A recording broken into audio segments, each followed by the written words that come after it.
अस्सलाम वालेकुम गाइस, कैसे हैं आप। उम्मीद करता हूं कि आप सब खैरियत से होंगे, खुश होंगे और हमारी दुआ है कि आप हमेशा खुश रहें, हंसते और मुस्कुराते रहें। मेरा नाम है रहमान अनवर और मैं हूं मोहम्मद सफीर और मैं मुजफ्फर इकबाल। और आज हम जिस वीडियो पर रिएक्ट करने जा रहे हैं, इस वीडियो का टाइटल है हैप्पीलोप वर्जिन हैप्पीलोप टेक्नोलॉजी। हैप्पीलोप इतना भाई लिखा हुआ है, तो देखते हैं भाई बम्बई पुणे हैप्पीलोप। तो अगर वीडियो पसंद आए तो लाइक सब्सक्राइब ज़रूर कीजिएगा और कमेंट में अपनी राय का इज़हार ज़रूर कीजिएगा। तो चलो वीडियो करते हैं शुरू। जय हिंद। पहले के ज़माने में ट्रांसपोर्टेशन के लिए हम लोग घोड़े और खच्चर ऊँट वगैरह का प्रयोग करते थे। अभी बेसिकली 4 मोड है ट्रांसपोर्टेशन का। आप रोड से जा सकते हैं, ट्रेन से जा सकते हैं, शिप से जा सकते हैं, हवाई जहाज़ से जा सकते हैं। हवाई जहाज़ को सबसे फास्ट माना जाता है। लेकिन 5वां मोड अभी आ गया है हाइपर लूप। ये हाइपर लूप बहुत तेज़ स्पीड से चलेगा। इसे लूप इसलिए कहा जाता है क्योंकि ये पाइप के अंदर चलता है। एक लूप होता है, पाइप के अंदर चलता है। अब ये समझते हैं इसकी स्पीड कितनी होती है, इसमें क्या अच्छाइयाँ होंगी, क्या खराबी होगी, ये वर्क कैसे करता है और इंडिया में ये कब तक आएगा और आएगा तो क्या चेंजेस देखने को मिलेगा इंडिया में। देखिए, किसी भी ट्रांसपोर्ट को अगर आप देखेंगे तो उसके लिए 2 सबसे बड़ी बाधा होती है। एक होता है फ्रिक्शन और दूसरा होता है एयर का ड्रैग, हवाओं का। अब जैसे कार वगैरह चलती है तो इस पे देखेंगे तो ज़्यादातर तो ज़मीन का ये फ्रिक्शन होता है। ये फ्रिक्शन इतना तेज होता है कि ये गाड़ियों को रोक देता है। जैसे कहीं पे भी ढलान पे चली गई तो रोक देता है वो, ये फ्रिक्शन। अब दूसरा होता है एयर ड्रैग, हवाओं का झोंका। आप देखिए, कार वगैरह अगर तेज चलाइएगा, हाथ निकालिएगा तो लगेगा हाथ को पीछे कर देगा। देख रहे हैं, इस जजरी को बाहर निकल के झाँक रही है, ये अभी उधिया जाएगी, ये समझ में आएगा इसको। तो ये एयर ड्रैग है। एयर ड्रैग बहुत तेज होता है, पेड़ गिरा देता है। आंधी में देखते होंगे हवाओं का क्या गिरा देता है, पेड़ गिरा देता है। तो ये एयर ड्रैग बहुत ज़्यादा हैवी होता है। तो यही 2 समस्या होती हैं सब। इसी की वजह से किसी भी चीज़ में फ्यूल ज़्यादा खर्च होता है या स्पीड ज़्यादा नहीं हो पाती है, और अगर स्पीड होती है तो बहुत जल्दी वो चीज़ रुक जाती है। तो इन दोनों चीज़ को हटाने के लिए लाया गया हाइपर लूप का कंसेप्ट। हाइपर लूप में क्या किया जाता है, इसमें फ्रिक्शन और एयर ड्रैग दोनों को खत्म कर दिया जाता है। आपको पता है कि कोई भी मैग्नेट होता है उसका एक साउथ पोल होता है, एक नॉर्थ पोल होता है। अगर एक और साउथ रखेंगे, दूसरे और नॉर्थ रखेंगे तो चिपक जाएगा, अदरवाइज में ये नहीं चिपकेगा। अगर दोनों नॉर्थ नॉर्थ है तो भी नहीं चिपकेगा, दोनों साउथ साउथ है तो भी नहीं चिपकेगा। एक ही शर्त है चिपकने का, एक नॉर्थ होना चाहिए, एक साउथ। तो इसी का कंसेप्ट में क्या किया जाता है, जो लूप बनाया जाता है, जो लूप मतलब जो ट्यूब बनाया जाता है, उसकी जो अंदर की दीवारें होती हैं, ये जिस पोल की बनी होती हैं, मान लीजिए इसको भी नॉर्थ पोल का बना दिए, और इसके अंदर जो पॉड चलता है, जो गाड़ी चलेगी, इसकी भी बाहर दीवारों को नॉर्थ बना दिए, या फिर दोनों को साउथ बना दीजिए या दोनों को नॉर्थ बना दीजिए। ऐसा कर देने से दोनों एक दूसरे को ढकेलने लगेंगे और वो चिपकेंगे नहीं, एक तरह से कहिए कि वो हवा में तैरेंगे। इससे फ़ायदा ये है कि इस पॉट में अगर मान लीजिए 20 आदमी भी हैं, 20 आदमी, तो आप अच्छा खासा इसका वेट हो जाएगा। आप 20 आदमी को ढकेल नहीं सकते, आप एक चौकी को नहीं ढकेल पाएंगे। एक खाली कार है जिसमें कोई नहीं, उसको भी नहीं ढकेल सकते। लेकिन इसमें क्या होगा कि ये नीचे की इसकी चारों ओर की जो दीवारें हैं, ये लूप जो है वो भी मैग्नेट का है और सेम पोल से ये भी मैग्नेट का है। तो आप इस लूप को, ये जो अंदर जो गाड़ी होती है, इसके अंदर पॉड जो बोलते हैं, उसको हल्का सा ढकेलेंगे तो आगे चली जाएगी। वहाँ पर सोचिए कितने 1000 kg के पॉट को आप अगर हाथ से ढकेलेंगे तो आगे चला जाएगा। लेकिन अगर इसी को हम जमीन पे रख देते, जमीन पे आप आटे की बोरी जो 50 किलो का है उसको हाथ से रखेंगे तो नहीं ढकेल पाएगा वहाँ, क्योंकि वहाँ पे क्या लग रहा है, फ्रिक्शन लग रहा है। तो ये फ्रिक्शन को खत्म कर दिया। अब एयर ड्रैग को कैसे खत्म किया जाए, तो एयर ड्रैग को खत्म करने के लिए वैक्यूम पंप होते हैं। जैसे ये पाइप, जिस लूप में ये ट्रेन चलती है ना, ये देख रहे हैं, ये लूप है। इस लूप में जब ट्रेन चलती है तो साइड साइड में बहुत बड़े वैक्यूम पाइप्स लगे होते हैं। ये पाइप क्या करते हैं, एयर को सक कर लेते हैं। तो जो हवा आगे से काट रही थी उसे क्या कर लेते हैं, सक कर लेते हैं। तो ये वैक्यूम पंप जो होते हैं सब, ये हवा को खींच दिए सब, और मैग्नेट क्या किया, ऊपर उछाल दिया। तो ना इसके लिए फ्रिक्शन रह गया और ना ही इसके लिए अब किसी भी तरह का एयर ड्रैग रह गया। तो इस ट्यूब में अगर आप देखेंगे तो इसमें फ्रिक्शन भी नहीं है और ना ही इसमें एयर ड्रैग है। अब इसके अंदर जो चलते हैं वो पॉड चलते हैं। पॉड जो होता है, जो एक छोटा सा कैप्सूल टाइप का होता है, इसमें 20-25 आदमी बैठेंगे जितनी इसकी कैपेसिटी होती है। ये ट्रेन की तरह नहीं होता है, एक एक बॉगी समझ जाइए उसकी तरह होता है। इसके अंदर बैठा जाता है। इस बॉडी के अंदर, इसके अंदर एयर होता है। जिस तरह हवाई जहाज के अंदर ऑक्सीजन होता है ना, हवा, तो इसके अंदर एयर वगैरह रहेगा। इसको अंदर डाल के बंद कर दिया जाएगा। बंद करेंगे तो हवा तो साथ में चली जाएगी। तो बंद करने के बाद इधर जो वैक्यूम पंप लगे हैं वहाँ से हवा को निकाल दिया जाएगा। तो बाहर हवा नहीं है, लेकिन इसके अंदर जो लोग बैठे हैं उनके लिए हवा है, अंदर पर्याप्त हवा रहती है इसके अंदर। इसको बंद कर दिया जाएगा, उसके बाद रेडी कर दिया जाएगा। अंदर का जो डेकोरेशन होता है वो इसी टाइप का देखने को मिलता है। अभी सबसे पहले इसे लॉन्च किया जाएगा। देखिए लॉस वेगास में तो अभी स्टार्ट हुआ है, ह्यूमन ट्रायल कर लिया गया। वर्जिन हाइपरलूप के जो थे उन लोगों ने पहली बार, इन्हीं दोनों लोग ने इसका ह्यूमन ट्रायल किया है। ये इसका इंटीरियर लुक है, ये दुबई में जो लाया जाएगा ये उसका लुक है। तो पॉड के अंदर इस तरह से लोग बैठेंगे, वो ट्रेन की तरह नहीं होगा, एक बॉगी के जैसे होगा वहाँ पर। अब इसमें क्या है, इसका मैकेनिज्म क्या काम करता है समझिए ध्यान से। इसमें एक लीनियर मोटर होता है, लीनियर मोटर इसे आगे ढकेलता है। गोल घूमने वाले मोटर जो आप तो जानती है, लीनियर मोटर उसे कहते हैं जो किसी चीज़ को आगे ढकेलता है। तो इसमें एक लीनियर मोटर लगा रहेगा जो इस कंटिन्यूअस आगे क्या करेगा, ढकेलते रहेगा। फ्रिक्शन है नहीं, तेजी से भागेगा। लेकिन इसका जो वैक्यूम पंप है जो हवाओं को खींच लिया है, लेकिन कुछ ना कुछ हवाओं को वो छोड़ देता है। तो इसके लिए क्या किया जाएगा, इसके आगे एक फैन लगाया जाएगा। वो फैन क्या करेगा, आगे से हवाओं को खींच के पीछे की ओर फेंक देगा, जिससे क्या होगा, वो तेज और चलने लगेगा। आप कहेंगे कि सर फैन लगाने से तो बेवकूफ़ी है, और रियल में भी दिख रहा है। जब वैक्यूम पंप ने पूरी की पूरी एयर को सक कर लिया है, लगभग 95-96% एयर को सक कर लिया है, तो फिर इस फैन का काम क्या है भाई साहब, यही ब्रेक का काम करेगा उसमें। जब कभी भी रोकना है ना, तो इसीलिए 100% वैक्यूम नहीं छोड़ा जाता है, 90% ही हवा निकाली जाती है। 10% हवा रखना है कि उसी के बदौलत हमें ब्रेक लगाना है। तो आगे भी फैन रहते हैं और पीछे भी फैन रहते हैं। जब इसे चलना है तो ये ठीक डायरेक्शन में चलते हैं, रोकना है तो इसमें तो ब्रेक है नहीं, क्योंकि इसमें चक्के नहीं रहते हैं। चक्का रहेगा तो फिर तो ये तो घर्षण करने लगेगा, तो हवा में तैर रहा है। तो इसी फैन को जब उल्टा घुमाते हैं ना, तो वो रुकती है वहाँ पर, वो वहाँ पे रुक जाता है, अदरवाइज में रुकेगा ही नहीं। तो ये फैन लगाना बेवकूफ़ी नहीं है भाई साहब, बड़े बड़े साइंटिस्ट इंजीनियर बनाए हैं, सब बेवकूफ़ी कैसे करेंगे। तो इस हिसाब से ये चलेगा। और इसमें बिजली बहुत ही कम चाहिए, क्योंकि फ्रिक्शन है नहीं। फ्रिक्शन रहेगा तब ना कंटिन्यूअस मोटर चलाना है, एयर ड्रैग है नहीं, तो बिजली बहुत कम है। अभी आगे जाके जब ये बनाया जाएगा, जब ये बन के तैयार होगा, तो आप देखिएगा इसकी बिजली अलग से ज़रूरत नहीं पड़ेगी। इसी के ऊपर क्या करेंगे लोग, सोलर पैनल लगा देंगे, क्योंकि ये तो ब्रिज के ऊपर से जाता है। तो सोलर पैनल लगा देंगे और उसी सोलर पैनल से दिन के समय डायरेक्ट चला देंगे, रात के समय इसकी बैटरी को, इससे बैटरी चार्ज करके लगा सकते हैं। तो ये काफ़ी फायदेमंद होगा जब ये पूरी तरह से रेडी हो जाएगा। तब इसे जहाँ तक ले जाना रहेगा, ये लूप जाएगा। ये लूप जो देख रहे हैं ना पाइप की तरह, ये पाइप बहुत पतला नहीं रहता है, एक कमरे बराबर होता है पाइप। उसके अंदर वो ट्रक, एक बस के बराबर पॉट जाएगा वहाँ पर, वो उसी के अंदर जाएगा। जहाँ तक आपको ले जाना है आपको ये लेकर ही जाना पड़ेगा। इसका कंसेप्ट 200 साल पहले पुराना है। जर्मनी, ब्रिटेन में इसे पहली बार लगाया गया था जब औद्योगिक क्रांति के समय था, लेकिन बाद में वो उतना अच्छा नहीं हो पाया। लेकिन इधर जो था, इलॉन मस्क जो है, ये टेस्ला कंपनी के मालिक है, स्पेस एक्स इनका जानते हैं, इन्होंने इसको प्रोग्राम को आगे बढ़ाया। इलॉन मस्क ने 2013 में ये कंसेप्ट दुनिया के सामने रखा और इन्होंने अच्छे से समझाया, क्योंकि 200 साल पहले जब ब्रिटेन के इंजीनियरों ने इसे बनाया था तो उस समय वैक्यूम पंप वगैरह उतने अच्छे नहीं थे, लेकिन इन्होंने अच्छे से समझाया और इसके लिए कोई उन्होंने कॉपीराइट वगैरह नहीं कराया, इसलिए ओपन सोर्स है, आप भी चाहें तो अपने घर बना सकते हैं, कोई दिक्कत नहीं है।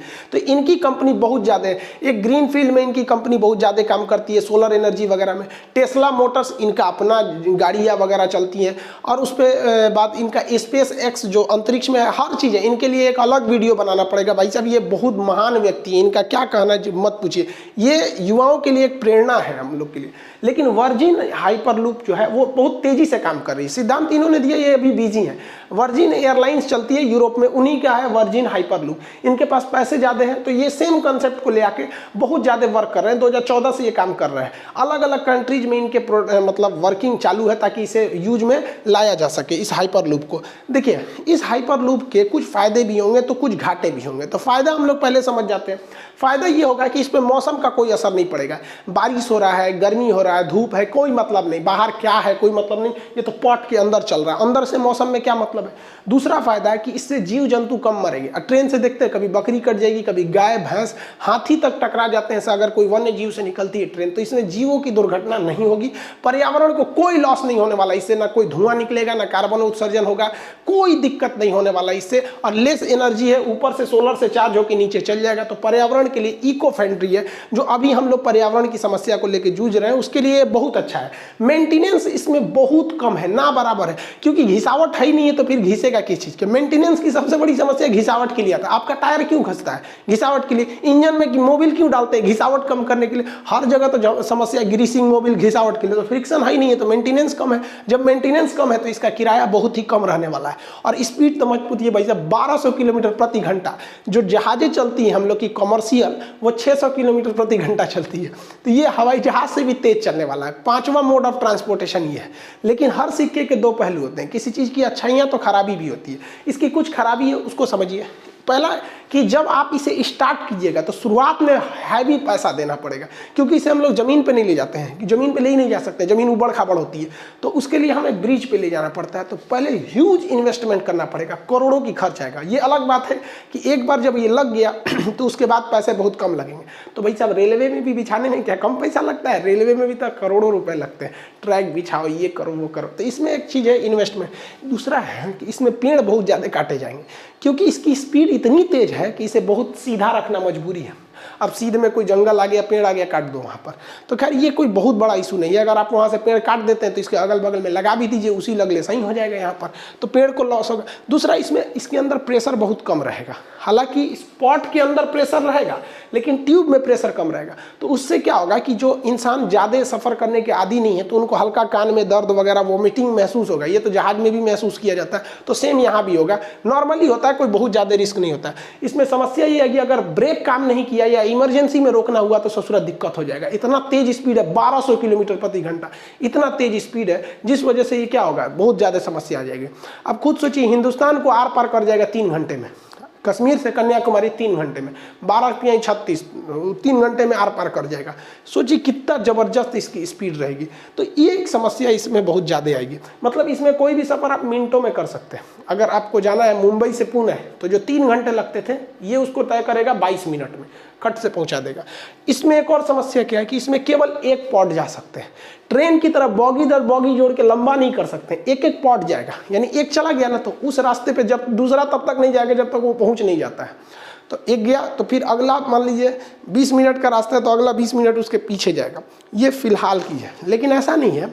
जब भी कोई चीज़ का इनोवेशन होता है, आप खुद देखिए, जब पहली मोबाइल आई थी जो इतना बड़ा था, लोहा बराबर, और आजकल का मोबाइल देखिए, तो ये शुरुआत में भले ये है कि एक पॉट है, लेकिन आगे जाकर इसमें नए नए खोज होंगे और ये एक लंबी ट्रेन का रूप ले सकता है आगे जाकर। जब मोबाइल बना था तो किसी को नहीं पता था कि एंड्रॉयड और आईफोन इतना तगड़ा मार्केट कब्जा करेंगे। सबसे बड़ी समस्या इसमें भूकंप को लिया जा रहा है। देखिए, जब कभी भी आपकी गाड़ी की स्पीड कम रहती है ना, तो हल्का झटका भी उसको कोई दिक्कत नहीं होता है, लेकिन स्पीड ज़्यादा होने की वजह से थोड़ा सा भी झटका लगेंगे तो बहुत तेज मारेगा स्पीड की वजह से। तो इतना तेज ये भाग रहा है, उसमें हल्का झटका मार देंगे भूकंप से तो तोड़ के बाहर निकल जाएगा। तो इसमें सबसे ज़्यादा रिस्क दुर्घटना की है। किसी भी वजह से अगर दुर्घटना हुआ तो एरोप्लेन में और हाइपरलूप में स्पीड ज़्यादा होने की वजह से इसमें लोगों का बचना बहुत मुश्किल है। लेकिन इतना तो कह ही सकते हैं कि एरोप्लेन से ज़्यादा सुरक्षित है, क्योंकि अगर एरोप्लेन गिरा ना भाई साहब, बचने का चांस बहुत कम है, ना बराबर है वहाँ पर। हाँ, लैंडिंग के वक्त फिसल उसल गया तो बच सकते हैं, जैसे कोझिकोड में, ऊपर गया तो सीधे गए। इसमें क्या है कि अगर हम पॉड को मजबूत बना दें, अंदर सीट बेल्ट ज़्यादा कर दें, तो संभावना एरोप्लेन की तुलना में मरने की इसमें बहुत ही कम है। भारत में ये मुंबई से पुणे के बीच में चलने के लिए था। वर्जिन हाइपरलूप इसको बनाने की तैयारी में थी। उस वक्त महाराष्ट्र में देवेंद्र फडणवीस जी की सरकार थी, इन्होंने इसे अप्रूवल दिया था। लेकिन जब सरकार बदल गई, उद्धव ठाकरे साहब की जब सरकार आई, तो इसमें इस प्रोग्राम को रोक दिया गया और कहा गया कि ये बहुत खर्चीला है, इसे किसी अन्य देश में या किसी अन्य स्थान पर ट्रायल किया जाए, अगर सक्सेस हो जाएगा तो हम भी ले आ देंगे। बुलेट ट्रेन भी हमारे यहाँ ट्रायल तो हुई नहीं थी, ना ही मेट्रो हमारे यहाँ ट्रायल हुई थी, ये विदेशों में ट्रायल हुई तो सक्सेस हम लोग हो गए, तो यहाँ लगे। देखिए, हमारा अपना मानना है कि भारत को जो बुलेट ट्रेन है ना भाई साहब, देखिए बुलेट ट्रेन जो भारत में लाया जा रहा है, अच्छी बात है आप लाइए, क्योंकि देश में हमारा भी नाम होगा विदेश में जाएंगे तो। लेकिन अगर आप गहराई से सोचिएगा ना, तो इसका बहुत ज़्यादा यूज नहीं है।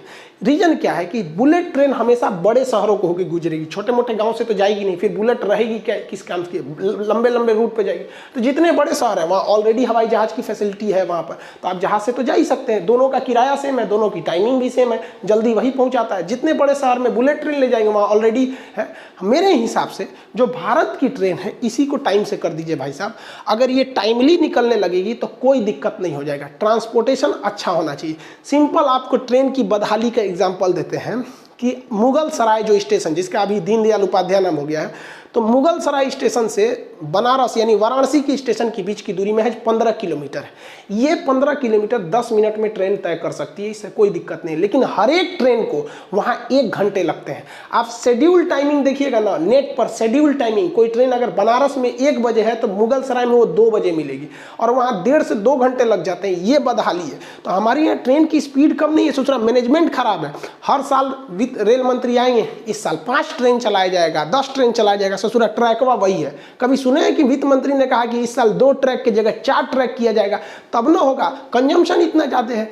ये हाल हो जाता है कि अगर भारत में किसी विद्यार्थी का जो बिहार से चला है दिल्ली एग्जाम देने के लिए, अगर कोई ट्रेन कहती है कि हाँ उसे 8 बजे सुबह दिल्ली छोड़ेगी और उस लड़के का शाम 4 बजे एग्जाम है ना, तो वो लड़का उस ट्रेन को नहीं पकड़ता है, क्योंकि उसको पता है कि सुबह 8 बजे की ट्रेन की कोई गारंटी नहीं है कि वो शाम 4 बजे पहुंचे कि नहीं पहुंचे। तो भारत के लिए ये सबसे बड़ी समस्या है कि हमारी ट्रेनें इतनी लेट है।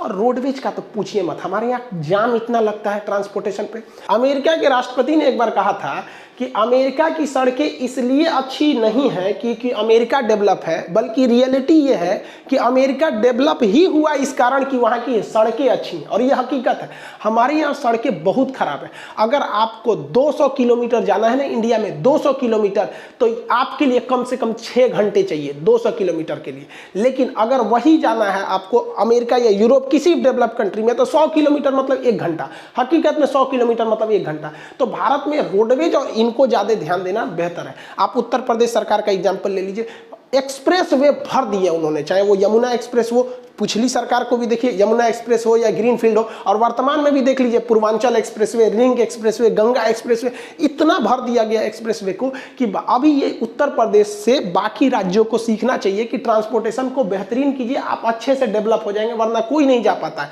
हम लोग को पटना जो है, पटना से हाजीपुर महज 15 किलोमीटर की दूरी है। 15 किलोमीटर की दूरी को 1 घंटा से पहले कोई तय ही नहीं कर सकता। हमारे सामने पटना और हाजीपुर के बीच में जब जाम लगा था तो एक एम्बुलेंस में एक आदमी मर गया, क्योंकि उसके पास ऑक्सीजन केवल 1 घंटे का था, और मेरे सामने वो गाड़ी में फंसा हुआ था लगभग 3 घंटे से। एम्बुलेंस तक निकलने की जगह नहीं होती। तो ये सबसे बड़ी समस्या है। इसको राज्य सरकार और केंद्र सरकार सबको ध्यान देना चाहिए। और भारत में जाम की जो समस्या है वो लोगों की बेवकूफ़ी से फंसता है। मोटरसाइकिल वाला लेकर घुस जाता है, यहाँ से सिरा के लिए चल जाए, यहाँ पे अपने को हाइपर लूप समझ ले है सब। खैर आई होप आप इस हाइपर लूप को समझ गए होंगे। बाकी समस्याएं धीरे धीरे सॉल्व होती रहती हैं, समस्याएं कभी खत्म नहीं होंगी। तो आप हाइपर लूप का कंसेप्ट समझ गए होंगे। दीपावली को आप बहुत अच्छे से मनाए होंगे। 3 दिन तक हमने भी खूब दीपावली मनाया, लोग छोटे छोटे बच्चों के साथ खूब दीपावली मनाए। 3 दिन कंप्लीट स्ट्रेस लिए। लड़कों के साथ हम लोग गेम वोम खेल रहे थे, फ्री फायर हम बहुत ज़बरदस्त खेले, 8 किलिंग किए। आपको डिस्क्रिप्शन में लिंक देते हैं, देखिएगा, आप कंफ्यूज हो जाएंगे कि हम इतना खतरनाक कैसे खेल सकते हैं। खैर मिलेंगे अगले क्लास में। जय हिंद। हाँ जी गाइस, तो जैसा कि आप वीडियो देख रहे थे कि हाइपर लूप ट्रेन, तो अगर इसकी बात की जाए तो बिल्कुल भाई एक ये अच्छी टेक्नोलॉजी है। और इससे के लिए ख़र्चे की बात तो वो तो भाई बहुत ज़्यादा पैसा लगना है, अगर लगना है तो कमाना भी है। और इसके फ़ायदे भी बहुत ज़्यादा फ़ायदे हैं। नुकसान तो हर एक चीज़ के साथ होते हैं, कोई भी आप काम करें उसके साथ नुकसान तो ज़रूर होता है। ये नहीं कि भाई काम को स्टार्ट कर लें तो उसमें फ़ायदे ही फ़ायदे हैं। हर एक चीज़ में बुराई होती है, और लेकिन ये है कि अगर इसके भाई फ़ायदे देखे जाएँ तो फ़ायदे काफ़ी ज़रूरी हैं।